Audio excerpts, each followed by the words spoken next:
I think there's sort of two divergent moments in my career that were very powerful. One was a good friend of mine, Andy Nullman, who's the founder of the Just for Laughs Festival and was one of the co-founders of a mobile company called Airborne Entertainment. I worked for him as one of his first directors of marketing. And Andy loves this story, but he fired me about a year into the job. They had gotten a new round of financing. It may not have been at the level they'd requested or wanted, and there had to be some cuts made. At the same time, I don't really believe that story. I probably wasn't doing the best work possible at that moment in my career. And I think that anybody you speak to who's been in the process of being let go, and that was really the first and only time I was ever fired, it was probably the best thing that ever happened to me. It really forced me out into a world to figure out the things that I really wanted to do professionally for myself. And in looking back on it, I can say as the person who was sort of helping to support what Andy was trying to build, that I guess I felt at the time, or after I reflected upon it, that I was doing a lot of the things for the company and for Andy that I should have been probably doing for myself.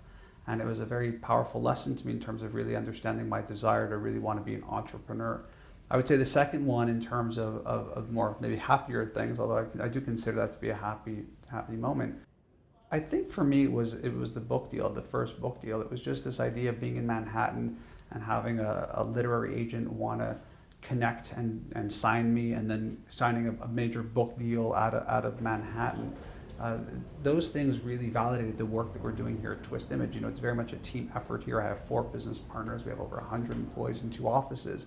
And the work that we do day in and day out is very much this sort of team effort to get this thinking out into the world. And I really felt that the book deal, although my name is on the cover, was very representative of the accumulation of the work we've done over many, many years of building a platform here in Montreal, Canada, and Toronto, in terms of really helping us bring these ideas now out to the world in a much bigger way than we were already doing.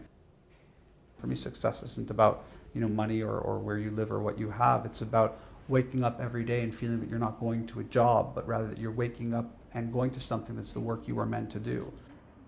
My mantra, still going back to the education component, is the same, which is that I really do think that you should never let school get in the way of your education. And as long as you are getting up, doing the work that you're meant to do, and constantly self-educating in whatever tools it might be, using, yes, reading books, being online, whatever it is, you will grow. And my whole thing is about, what am I doing today to grow? Win or lose, I want to have a long and fruitful career that's providing me the opportunity to grow and experience it, and I hope other people do as well.